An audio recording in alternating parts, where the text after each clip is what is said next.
वंदना बुआ। खुश रहो।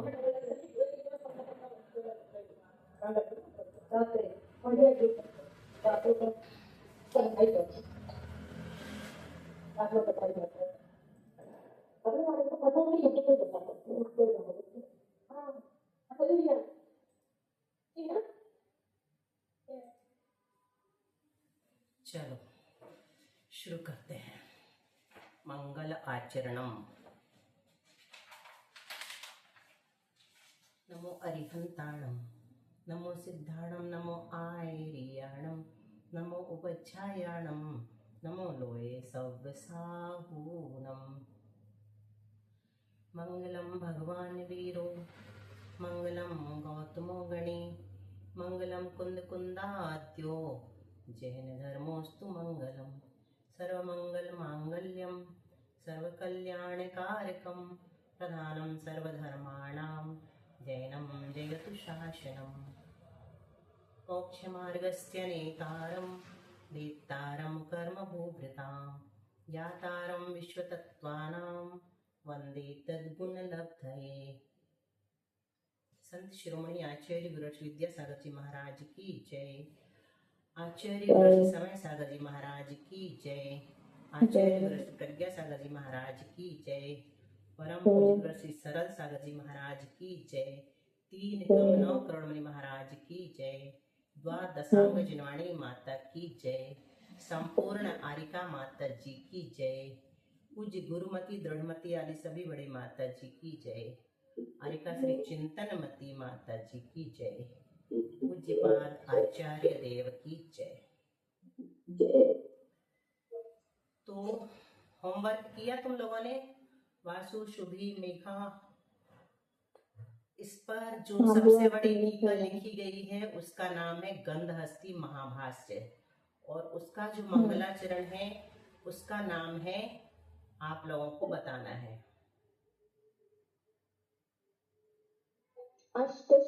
अष्टसहस्री। वो तो उस मंगलाचरण पर लिखी गई सबसे बड़ी टीका है, जिसको कष्ट सहस्त्री आचार्य विद्यानंद जी ने स्वयं कहा।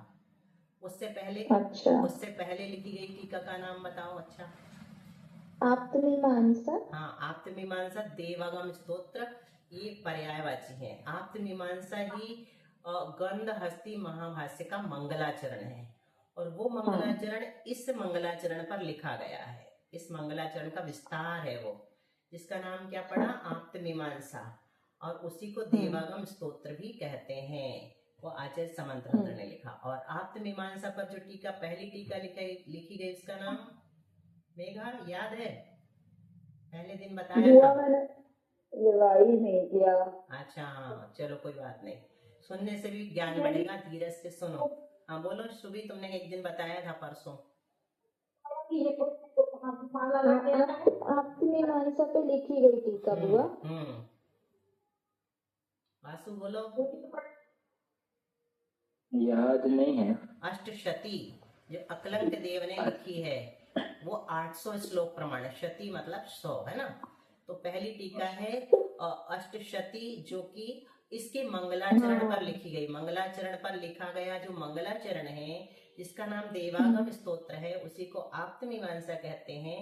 उस पर पहली टीका आचार्य अकलंक देव ने 6ठी सदी में लिखी, उसका नाम है अष्टशती। और दूसरी टीका जो लिखी गई उसका नाम अष्टसहस्त्री, आचार्य विद्यानंद स्वामी ने। और पहले दिन हमने उसके हिंदी कार का नाम गलत बोल दिया था, आचार्य बोल दिया था। आचार्य नहीं है वो, माणिक चंद पंडित हैं। पंडित माणिक चंद ने बहुत सुंदर टीका लिखी है, किसकी? तत्वार्थ श्लोक वार्तिक की है, वो उस लाइन की है। वो अभी हमने सुधार कर दिया। चलो ठीक है, आज का इतना ही होमवर्क था। अब अपन बोलो। वो अष्टशती पहली है, दूसरी का नाम क्या है? अष्टसहस्री। 1000 श्लोक हो, 8000 श्लोक प्रमाण हो। अच्छा ठीक है। और वो इतनी कठिन है, हमने बताया था कि उसको पढ़ना आसान नहीं है, तो हर कोई नहीं पढ़ता। पूज्य ज्ञानमती माता जी ने उसकी हिंदी टीका करके 3 भागों में छपवाया है। सबसे बड़ा काम उन्होंने किया है न्याय पर।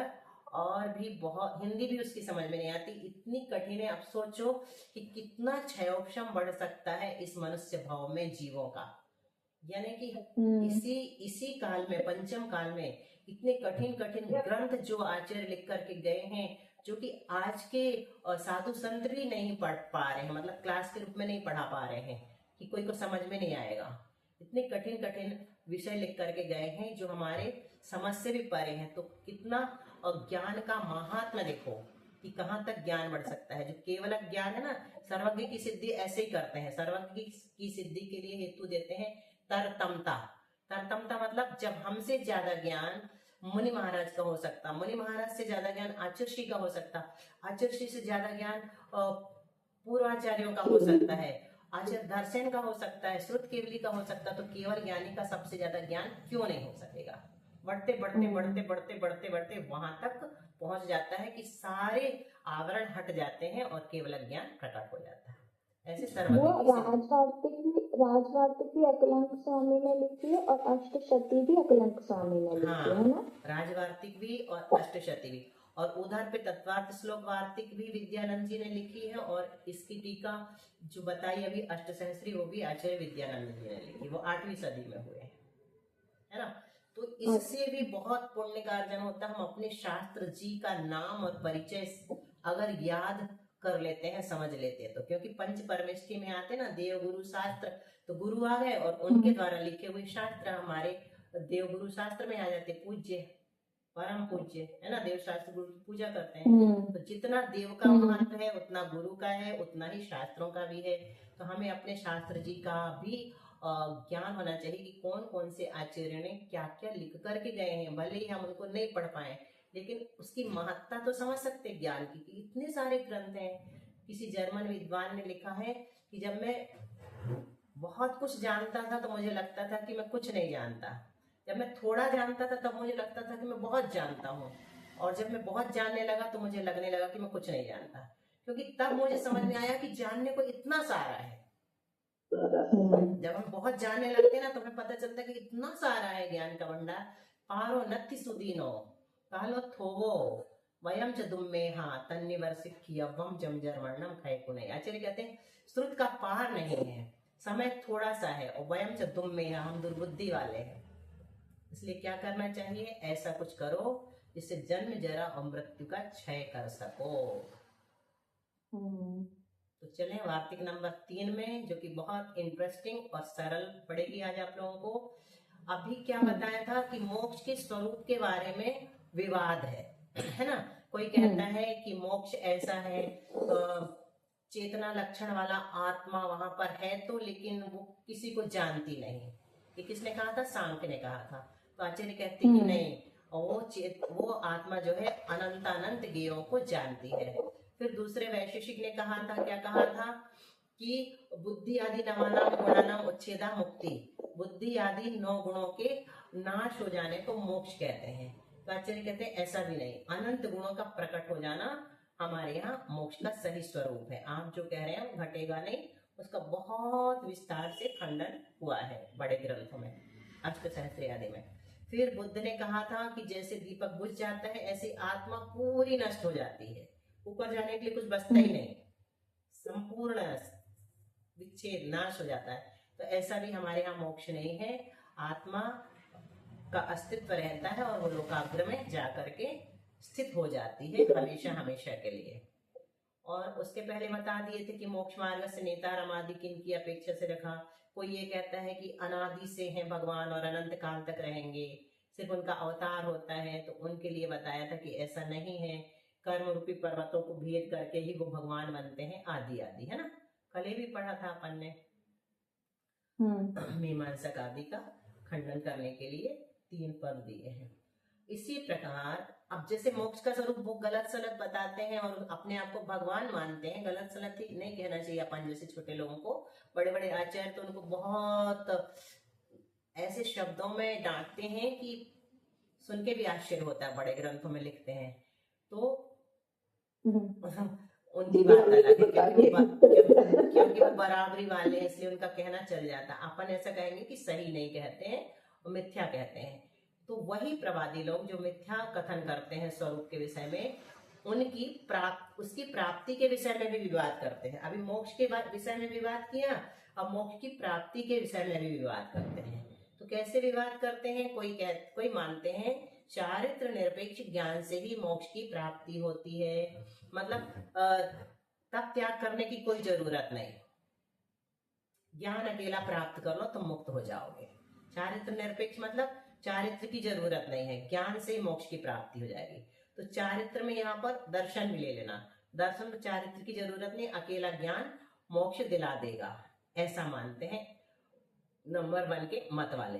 दूसरे मानते हैं कि केवल श्रद्धान से मोक्ष की प्राप्ति होती है, सम्यक दर्शन प्राप्त कर लो, वो तो सम्यक शब्द भी नहीं जानते हैं, कहते हैं श्रद्धान से मोक्ष मिल जाएगा, ज्ञान और चारित्र की जरूरत नहीं, श्रद्धा करो, बस विश्वास करो, बिलीफ। और तीसरे नंबर के हैं, वो कहते हैं कि ज्ञान भी नहीं चाहिए और दर्शन भी नहीं चाहिए, चारित्र अकेला, बस खूब तप त्याग कर लो, पंचाग्नि जला लो, उसके बीच में बैठ के तपो, पर्वत में चले जाओ, जमीन के अंदर घुस जाओ और तप करते रहो। अलग अलग प्रकार के तप होते हैं ना, तो वो उस प्रकार के तप से ही मोक्ष मानते हैं। अच्छा, इतने दर्शन अभी हमने पढ़े। कोई बताएगा कि शैणहाला में एक आध शब्द आया है किसी दार्शनिक का नाम? दार्शनिक का नाम हाँ, आया है उसमें। जैसे मीमांसक हैं, मीमांसक के गुरु हैं, बुद्ध के गुरु सुगत हैं, सांख्य के गुरु भी हैं, सबके अलग अलग गुरु हैं। तो शैणहाला में एक पंक्ति आई है, उसमें एक दर्शन वाले का नाम आया है। श्रुत का अभ्यास उसके आगे है, रचित श्रुत का अभ्यास, अब आया याद? आदि रचित श्रुत का अभ्यास, अब एक शब्द बचा, कपिलादि रचित श्रुत का अभ्यास। ये कपिल जो है ना, ये कपिल जो है ये मीमांसक ही है, मीमांसक के गुरु है, इसमें परिशिष्ट में दिया होगा। तो ऐसे आचार्य लोग लिख देते हैं, कपिलादि रचित श्रुत को अभ्यास सो है कुबोध बहुदेन त्रास। कुबोध है मतलब मिथ्या ज्ञान है, बहुदेन त्रास, उससे बहुत त्रास मिलता है, सुख नहीं मिलता।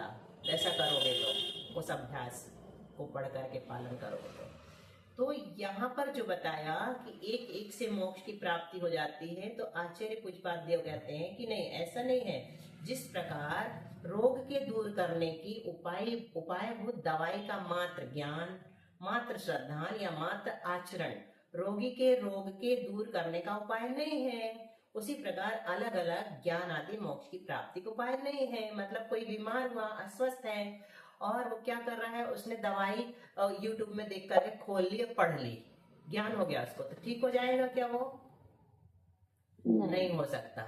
और उसे ज्ञान नहीं हुआ, लेकिन किसी ने उसको दवाई देखी और उसको पूरा विश्वास हो गया कि नहीं, ये दवाई मुझे ठीक कर देगी, लेकिन उसका ज्ञान भी नहीं है और आचरण भी नहीं कर रहा है, तो क्या ठीक हो जाएगा? मतलब खा भी नहीं रहा है तो भी ठीक नहीं होगा, और खा रहा है लेकिन उसको विश्वास भी नहीं है उस दवाई पर और ज्ञान भी नहीं है, तो भी वो ठीक होने वाला नहीं है। तो आचार्य कहते हैं कि औषधि का ज्ञान भी होना चाहिए, उस पर विश्वास भी होना चाहिए और उसका सेवन भी करना चाहिए, तब रोग दूर होगा। उसी प्रकार सम्यक दर्शन भी होना चाहिए, ज्ञान भी होना चाहिए और सम्यक चारित्र भी होना चाहिए, तब कहीं जाकर मोक्ष की प्राप्ति होगी, अदरवाइज मोक्ष नहीं मिल पाएगा। ठीक है, आ गया समझ में ये मोक्ष की प्राप्ति के उपाय के बारे में? हाँ, जो कल आपने छह दर्शन के नाम बताए थे, सांख्य, योग, वैशेषिक, न्याय, मीमांसा और वेदांत, ठीक है। फिर हमने कल 3 के हिसाब से मोक्ष का स्वरूप जाना, वो था सांख्य, वैशेषिक और बौद्ध। तो अभी जो हम 3 पढ़ रहे हैं, कि इन 6 में से किसके बारे में पढ़ रहे हैं? अभी जो 3 बताए, ज्ञान, दर्शन, चारित्र, अलग अलग नहीं, ये इन 6 में नहीं आते।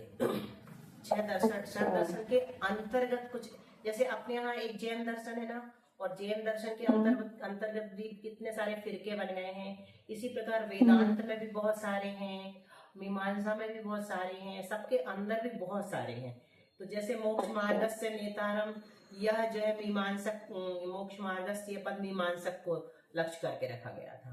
अब अभी परिचय दर्शन में कौन कौन से लिए? सांख्य, योग, न्यायिक, वैशेषिक और मीमांसक और वेदांत, है ना, यही बताया ना। तो उसमें मीमांसक लिया गया, तो उसके अंदर आ गया। और वेत्तारम कर्म भूभृताम, ये नैयायिक को लक्ष्य करके रखा गया। तो नैयायिक को लक्ष्य करके रखा गया मतलब उन्हीं में से कुछ ऐसे हैं जो ये मानते हैं कि अकेले दर्शन से, अकेले ज्ञान से, आदि आदि, सभी एक से नहीं है, उनमें भी मतभेद है आपस में। ठीक है। किंतर ही, अच्छा ये तो संस्कृत का है, विशेषार्थ हम नहीं पढ़ेंगे क्योंकि उस दिन हो गया था। अब कहते हैं तो फिर मोक्ष की प्राप्ति का उपाय क्या है, यह प्रश्न शेष रहता है। इसी प्रश्न का उत्तर देने के लिए आचार्य ने प्रथम सूत्र रचा है। वे कहते हैं, चलो वासु तुम्हारी बारी है, पढ़ो, संयुक्त करके बोलना, अनम्यूट करके, अनम्यूट करो। सम्यक दर्शन ज्ञान चारित्राणि मोक्ष मार्गा। मेघा बोलोगी? हाँ बुआ, बोलो। सम्यक दर्शन ज्ञान चारित्राणि मोक्ष मार्ग। यहाँ पर सूत्र नहीं है, हिंदी में खोली मैंने, ठीक है। तो यहाँ पर अब थोड़ा सा तुम लोगों को न्याय बता दिया आचार्य ने शुरू में कि आप लोगों को मेरे साथ बैठना है तो थोड़ा थोड़ा न्याय भी समझना होगा और थोड़ी थोड़ी व्याकरण भी समझनी होगी। तो इस सूत्र के माध्यम से थोड़ी सी व्याकरण बताते हैं, वो सरल है। सम्यक दर्शन ज्ञान चारित्राणि, तो सम्यक दर्शन में सम्यक शब्द आया है, तो ये कैसा है, कैसे बना? अव्युत्पन्न अर्थात रौड़िक और व्युत्पन्न अर्थात व्याकरण सिद्ध है। दो प्रकार के शब्द, दो प्रकार से शब्द बनते हैं। जितने भी डिक्शनरी में शब्द, कोशों में शब्द है ना, वो दो प्रकार से होते हैं, प्राप्त होते हैं। कुछ तो व्याकरण सिद्ध होते हैं और कुछ रूढ़ी से चले आए हैं। जो रूढ़ी से चले आए हैं उनको रौड़िक कहते हैं, और जो रूढ़ी से नहीं चले आए, बनाए गए हैं, उनको व्युत्पन्न कहते हैं, व्याकरण से सिद्ध कहते हैं। तो ये जब यह व्याकरण, ये दोनों प्रकार का है सम्यक शब्द, रौड़िक भी है और व्युत्पन्न भी है। तो कहते हैं जब ये व्याकरण से सिद्ध किया जाता है तब सम उपसर्ग पूर्वक अंच धातु से पिप प्रत्यय करने पर सम्यक शब्द बनता है। जैसे आप लोगों को राम शब्द के रूप सुने कभी आप लोगों ने अपने स्कूल में? क्या बोलते हैं? रामा।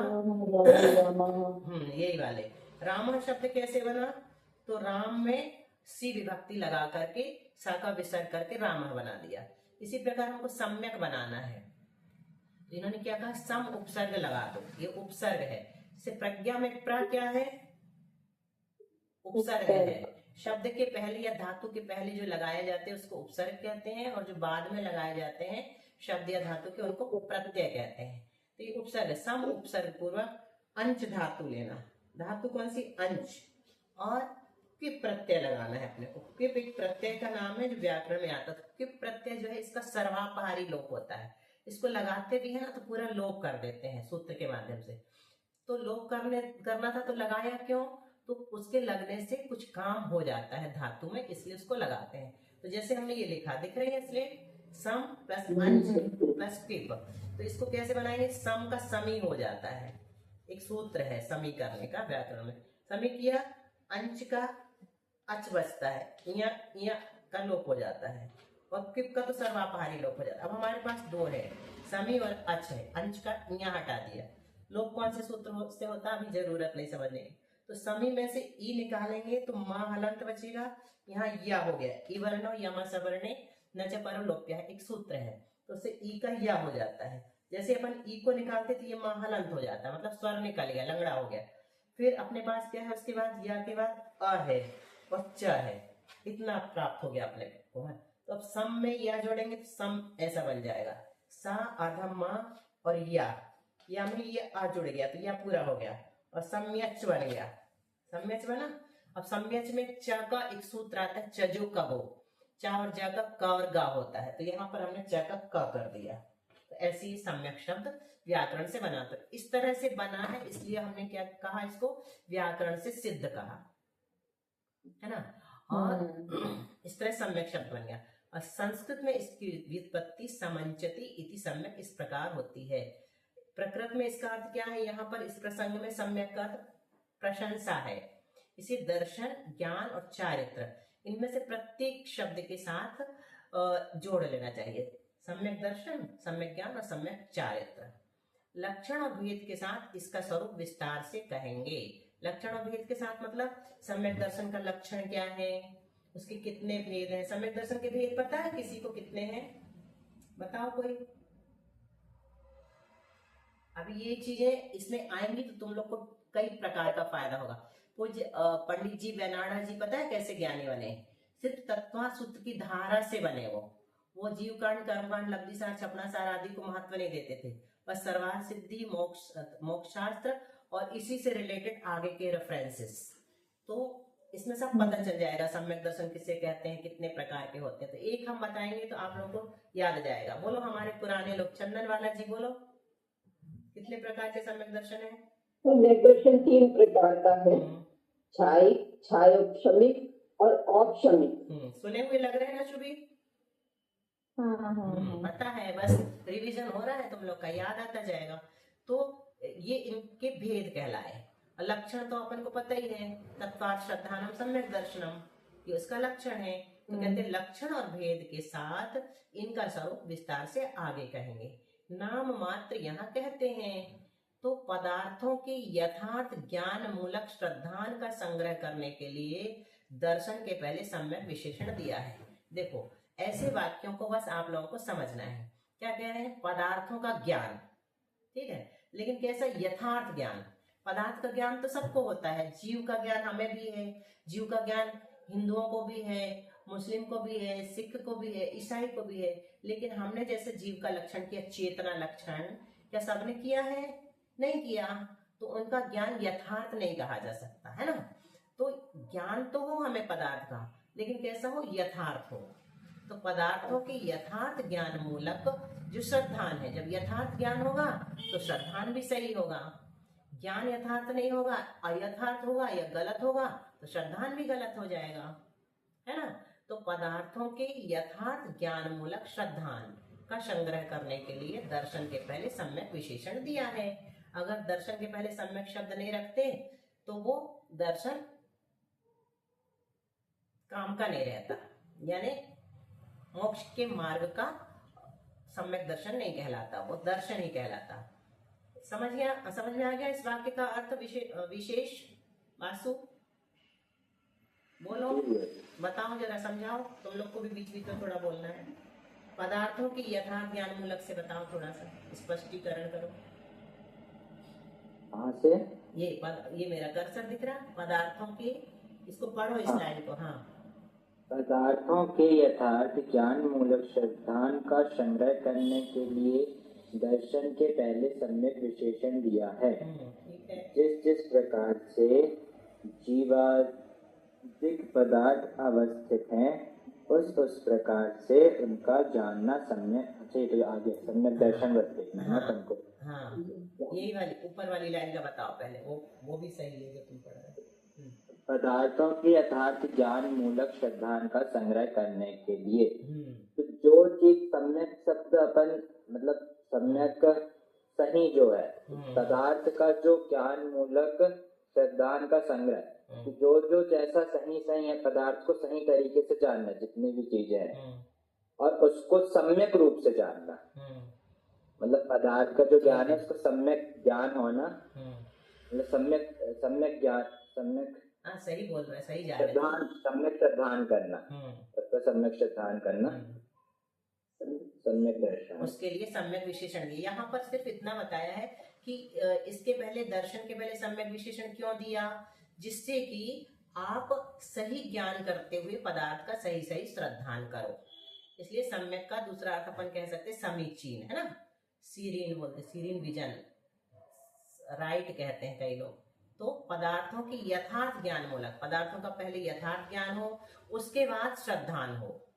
जैसे जीव का हमें जीवादि 7 तत्वों का श्रद्धान करना है, तो जीवादि 7 तत्वों का यथार्थ ज्ञान करो, तो फिर उनका श्रद्धान जो होगा वो सही होगा, उसी को हम सम्यक दर्शन कहेंगे। ठीक है। तो जिस प्रकार से जीवादि पदार्थ अवस्थित हैं, उस प्रकार से जानना सम्यक ज्ञान है ना। ये तो क्लियर है, जैसे हैं उनको वैसे ही जानो, तो सम्यक ज्ञान कहलाता। और ज्ञान के पहले सम्यक विशेषण जो लगाया है, अभी ये इस लाइन के लिए बता रहे हैं। दर्शन के पहले क्यों लगाया बता दिया, फिर ज्ञान के पहले भी जो लगाया उसका क्या कारण है, तो कहते हैं संशय विपर्यय और अनध्यासाय रूप जो ज्ञान है वो आपको ना हो जाए। मतलब ऐसा ज्ञान जिसमें संशय हो, वो मिथ्या। ये 3 क्या है? मिथ्या ज्ञानों के भेद है ना, संशय विपर्यय और अनध्यासाय। ये मिथ्या ज्ञान के वेद हैं। तो आपको जो ज्ञान हुआ है, जीव है कि नहीं, जैसा बताया आचार्य ने वैसा है कि नहीं, कहीं और दूसरे प्रकार का तो नहीं, ऐसा संशय, उभय कोटि संस्पर्शी संशय कहलाता है। उल्टा जान लेना कि नहीं शरीर ही आत्मा है, शरीर को ही जीव मान लो, आत्मा मान लो, तो ये विपर्य ज्ञान है। और अनध्यासाय कुछ है, बस इतना, क्या है इससे मतलब नहीं, बस कुछ है। तो इस प्रकार के जो ज्ञान है ना, ये तीनों मिथ्या ज्ञान कहलाते हैं। जो ज्ञानी पुरुष संसार के कारणों को दूर करने के लिए उद्यत हैं, ये बहुत अच्छी चारित्र की परिभाषा, ये आप लोग कल याद कर लेना। जो ज्ञानी पुरुष संसार के कारणों को दूर करने के लिए उद्यत है, हमें क्या करना, संसार से मुक्त होना है, तो हम संसार बढ़ाने वाले जितने कारण हैं उनको दूर करेंगे तभी तो मुक्त होंगे ना। तो जो ज्ञानी पुरुष, जो ज्ञानी है, वही तो करना चाहेगा संसार के कारणों को दूर, तो उसके वो क्या करेगा, फिर कर्मों के ग्रहण करने में निमित्तभूत जो क्रिया है उनको रोकेगा, ऐसे ऐसे काम बंद करेगा जिनसे कर्म बंद होते हैं। जैसे वासु लोग, तुम लोग, जिन लोग को अच्छे अच्छे संस्कार मिले तो सवेरे से उठ करके उठपटांग कामों में नहीं लगते, जल्दी से अभिषेक पूजन आदि की सोचते हैं, नहा धो करके, महाराज जी आ गए तो आहार देने की सोचते हैं। तो ये कर्मों के ग्रहण करने में निमित्तभूत क्रिया को रोकते हैं। तो ये सम्यक चारित्र है हम लोगों का, गृहस्थों का। बाकी अणुव्रती महाव्रतियों के सम्यक चारित्र अलग होते हैं। चारित्र के पहले सम्यक विशेषण क्यों लगाया, तो अज्ञान पूर्वक आचरण के निराकरण करने के लिए दिया। अज्ञान पूर्वक अगर हम आचरण कर रहे हैं तो मिथ्या चारित्र है, सम्यक चारित्र नहीं है। चलो ये पैर आ गया था इसलिए आज थोड़ा ज्यादा पढ़ लिए, कोई बात नहीं। आ गया ना समझ में आज का विषय? चलो ठीक है। बहुत अच्छा। और थोड़ा थोड़ा पढ़ेंगे, ज्यादा बिल्कुल नहीं पढ़ेंगे अपन लोग, क्योंकि हम चाहते हैं कि भले 2 लाइन पढ़े लेकिन उसको चबा डालो और अच्छे से मस्तिष्क में घुसा डालो, है ना। धीरे धीरे पढ़ेंगे, एक एक पैरा छोटा छोटा। ठीक है चलो। जिनवाणी स्तुति बोलो, कौन बोल रहा है? सुभी बोलो तुम। बुद्धि परिणाम शुद्धि साधना उपलब्धि शिव सौख सिद्धि चिंतामणि चिंतितस्तुतानि त्वानंद मानस्य मम स्तुतेति। मोबाइल नंबर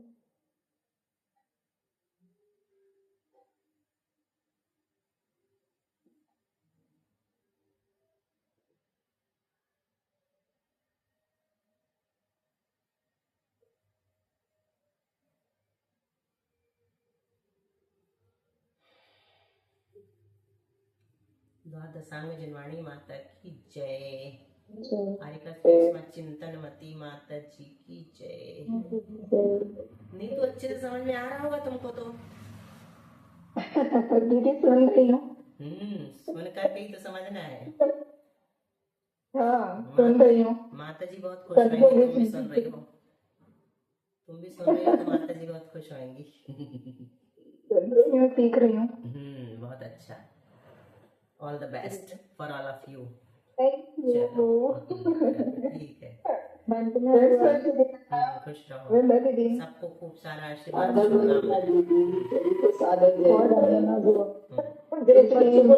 बहुत अच्छा लगता है दीदी। क्या? ये भी बहुत अच्छे संस्कार हैं। बहुत अच्छे संस्कारित बच्चे हैं। तरह से स्वाध्याय से जुड़े हैं।